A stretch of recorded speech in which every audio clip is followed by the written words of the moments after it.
Karena Nabi secara fisik sudah wafat, tapi ruhnya tidak pernah wafat, maka hadirkanlah ia dalam kolbu kita, hadirkan ia dalam salawat. Maka beruntunglah yang menghidupkan majelis-majelis salawat, beruntunglah yang menghidupkan majelis-majelis zikrullah, kolbunya ma'mur. Ciri-ciri orang munafik sedikit zikir, banyak nyalahin orang. Ciri-ciri qalbul muttaqin adalah qalbu yang sibuk menyebut namanya, jarang menyalahkan orang lain.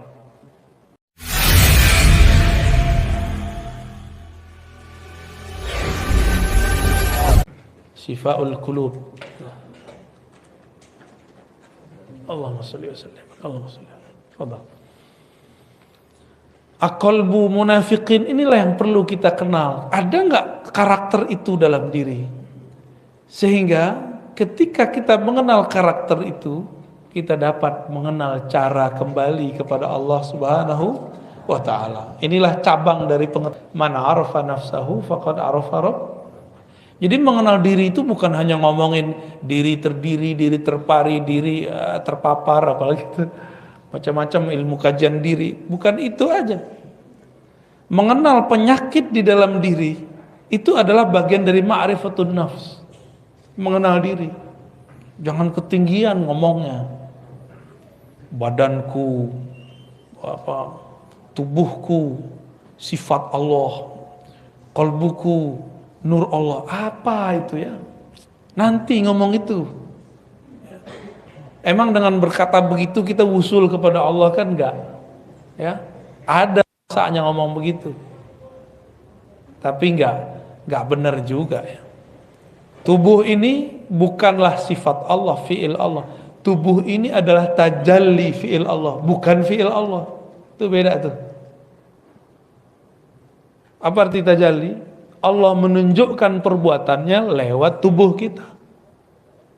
Maka orang yang mengenal struktur dalam dirinya, dia akan mengenal bagaimana cara Allah berbuat ke dalam dirinya.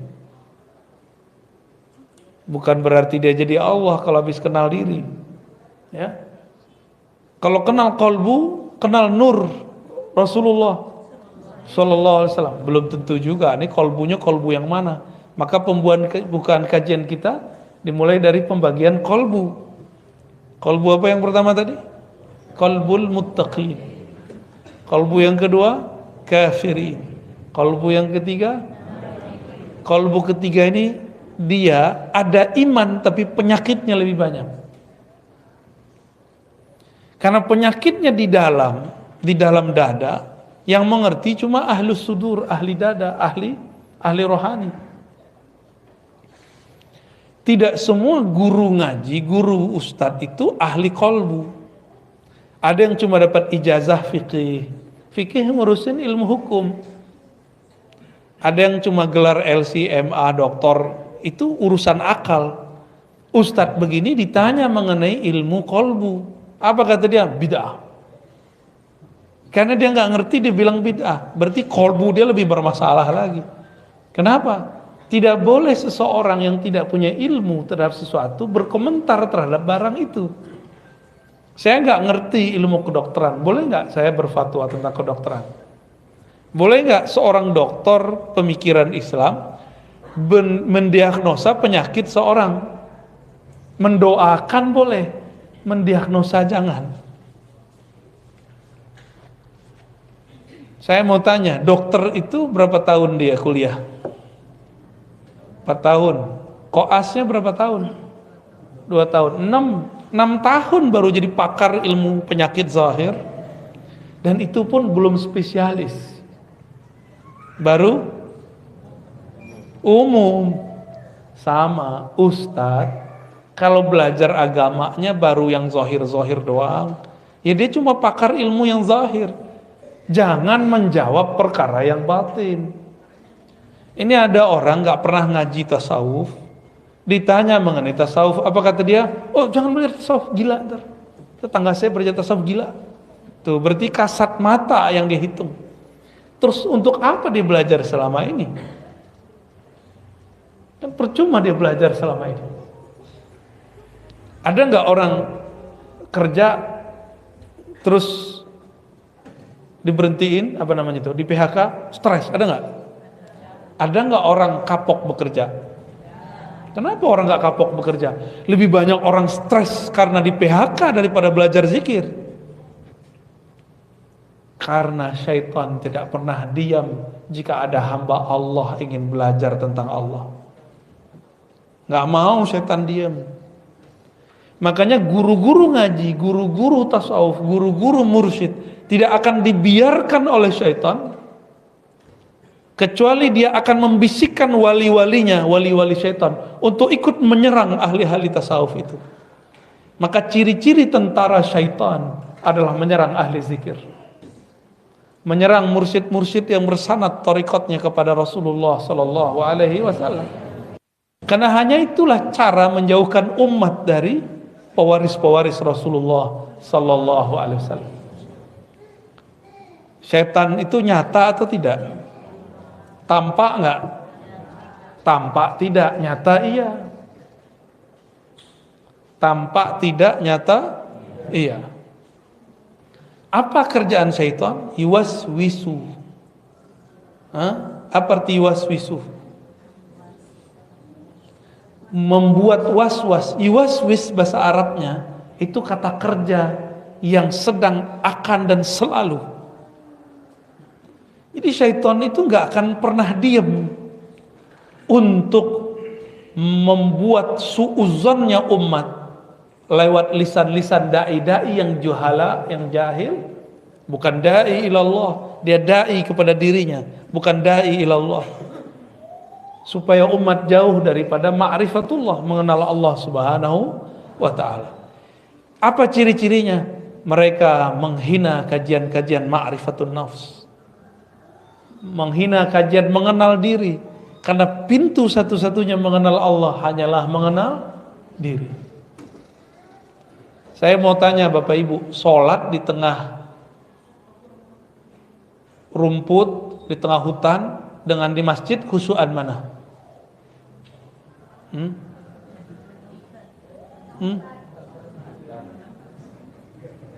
Sholat ada gemercik air tambah khusyuk nggak? Iya apa enggak? Iya. Ya udah guyur aja ke rumahnya tiap hari. Kawan kita pengen sholat khusyuk, maka kata gurunya, sholatlah di tengah bunyi alam. Maka dia carilah batu di tengah sungai, biar gemercik air. Tahu-tahu ada ular naik, ya kabur juga. Ada yang katanya sholat dengerin suara alam, dengerin suara alam. Dia kira kalau dengerin suara-suara begitu bisa khusyuk. Berarti khusyuk dia di telinga. Kalau mendengarkan suara gemercik air bikin khusyuk, terus orang, mohon maaf, orang tuli bisa khusyuk gak? Mikir kalau berfatwa ya. Nggak tahu jalan khusyuk, tanya kepada orang yang khusyuk. Khusyuk itu mata tertunduk ke tempat sujud, kepala tersungkur, ya, menyentuh lantai. Zahirnya tuh, kolbunya kemana? Kolbunya menghadap kepada yang membolak-balik kolbu. Allah bertempat nggak? Enggak butuh tempat. Tempat yang butuh Allah. Allah tidak memerlukan tempat. Semua tempat ini memerlukan Allah Subhanahu wa ta'ala. Lalu bagaimana cara menghadapkan kolbu kepada Allah? Hadapkanlah kolbumu ke dalam kolbumu. Mulai memandang ke dalam diri. Saya sebut Allah atau tidak? Jangan sibuk lagi membicarakan orang. Ini kajian tazkiyatun nafs, kajian penyucian jiwa, tapi isinya nyala-nyalain orang. Kajian tasawuf tapi membid'ahkan thariqat orang. Kajian zikir-zikir tapi membid'ahkan zikir orang yang berbeda. Katanya kajian tazkiyatun nafs, Tazkiyah artinya menyucikan diri, bukan nyalahin orang lain. Itu dua hal yang berbeda. Akibat tidak mau menyebutnya dengan istilah tasawuf. Ya. Jadi nggak usah malu ya para ustadz. Kajian tasawuf, sebut istilah tasawuf. Karena tasawuf itu seperempat dari ajaran agama ini. Pertama bab akidah, yang kedua bab al-Islam tentang fikih, yang ketiga bab tasawuf, yang terakhir bab akhir zaman. Tapi jangan salah guru juga tuh akhir zaman. Kalau nggak beres yang nomor tiga ini jadi cocok logi, karena galau, kolbunya nggak selamat. Udah berapa kolbu kita? 3. Orang kolbu munafik ini wajahnya terlalu banyak. Terlalu banyak. Datang ke orang beriman, dia ngaku beriman. Datang ke kelompok A, seakan-akan dia kelompok A. Nanti ketemu yang gak percaya kepada Allah, oh dia ejek-ejekin tuh orang beriman, kawan-kawannya. Saya itu kalau ke masjid itu gak enak sama tetangga. Nanti kalau dilihat sama tetangganya, kok kamu duduk sama orang itu? Ya, jaga persahabatan. Selalu bermanis-manis mulut. Orang-orang munafik itu diajak buat baik. Apa kata dia? Kami lebih baik. Innama nahnu muslihun, kami udah duluan daripada ente. Ya. Diajak beriman, dia bilang, orang beriman tuh orang bodoh itu. Ini mukanya banyak. Mukanya terlalu banyak. Bapak Ibu yang melakukan Allah, jangan banyak-banyak muka. Muka kita cukup satu menghadap kepada Allah Subhanahu wa taala. Wajjahtu wajhiya lilladzi fattaras samawati wal ardh. Aku hadapkan wajah. Wajah itu adalah sesuatu yang menghadap. Maka disebut ini wajah. Padahal ini bukan wajah sebenarnya. Wajah yang sebenarnya bukan ini. Wajah itu ada di kolbu. Kolbu itulah yang menghadap kepada Allah Subhanahu wa ta'ala.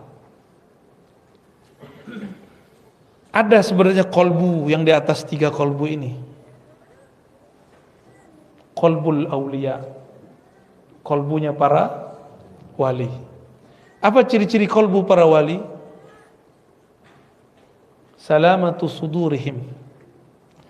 Sodornya, dadanya, hatinya selamat daripada penyakit-penyakit kolbu. Enggak hanya itu, dia selamat daripada su'udzan. Tidak hanya itu, selamat dari syak. Ini kolbu para wali, dan di dalamnya berisi tentang berlian-berlian ma'rifatullah, mengenal Allah Subhanahu wa ta'ala. Maka para aulia itu di kolbunya ada kitab,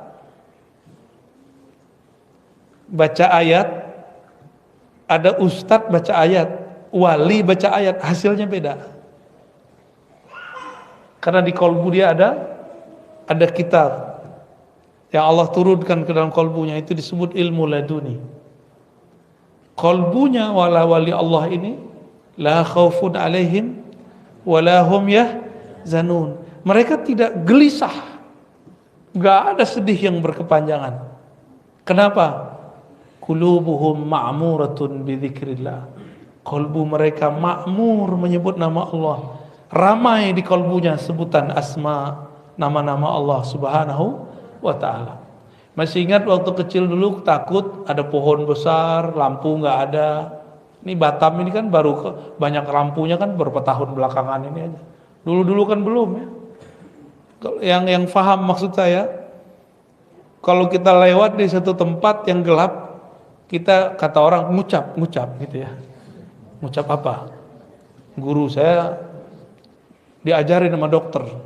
Ngucap pak. Dia nggak tahu itu ulama. Maka dia kerjain tuh dokter. Ngucap. Lagi diperiksa sama dokter, dia sakit, tapi nggak kelihatan sama alatnya. Saya sakit dokter. Ngucap pak, udah tua nggak mau ngucap katanya. Maka dia bilang ngucap. Itu ulama. Dokter ini nggak tahu yang dipegang ini seorang mursyid, guru ahli zikir, guru saya, Abu Ya Hasan Basri namanya.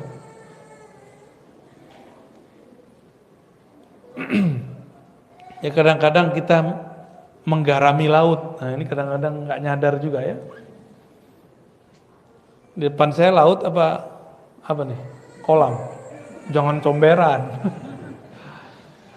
Bapak Ibu yang melakukan Allah, ada qalbul aulia, ada juga qalbul anbiya. Qalbu para nabi. Qalbu para nabi, jika para wali di dalamnya ada zikrullah, ada ilham dari Allah, maka para nabi di dalamnya ada ma'rifat kenabian, wahyu. Maka setinggi apapun wali, dia tetap di bawah seorang nabi. Gak ada wali yang lebih tinggi daripada nabi. Para nabi itu pun masih ada lagi kolbu Nabi Muhammad, itulah yang paling tinggi. Jadi berapa macam kolbu?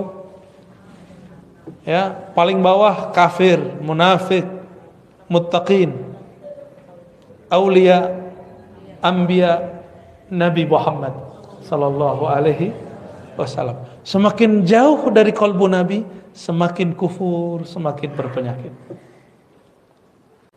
Karena Nabi secara fisik sudah wafat, tapi ruhnya tidak pernah wafat. Maka hadirkanlah ia dalam kolbu kita, hadirkan ia dalam salawat. Maka beruntunglah yang menghidupkan majelis-majelis salawat, beruntunglah yang menghidupkan majelis-majelis zikrullah. Kolbunya ma'mur. Ciri-ciri orang munafik sedikit zikir, banyak nyalahin orang. Ciri-ciri kolbul muttaqin adalah kolbu yang sibuk menyebut namanya, jarang menyalahkan orang lain. Maka ada kajian munafikin, hati-hati. Dia pakai branding nama Rasul, hati-hati. Sunnah Rasul, hati-hati. Tugasnya mereka cuma nyalahin orang beriman, mecah belah umat. Nah, jangan sampai ini kemudian kita salah ambil.